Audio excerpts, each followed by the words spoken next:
তো hello friends, আজকে দেখো अस्मिता গিয়েছিল ওর বাবার স্কুলে।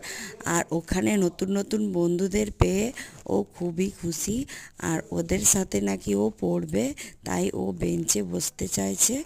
তো বেঞ্চে বসেওছে। আর তো অনেক দিন থেকেই ভাবছিল ওর বাবার সাথে স্কুলে প্রতিদিন যাওয়ার জন্য জেদ করে। তো আজকে সেটা ওর পূরণ হলো। আর ওর বাবারও ইচ্ছে ছিল স্কুলে নিয়ে যাওয়ার। আর এটা স্কুলের বাইরেটা, আর এটা স্কুলটা। তো পুরোটা আমি বাইরে থেকে নিইনি। আর তারপর গিয়েছিল ও আরেকটা ক্লাসরুমে। তো ওর বাবার চেয়ারেও বসে পড়েছে। তো তোমাদের কেমন লাগলো লাইক করে জানাও প্লিজ।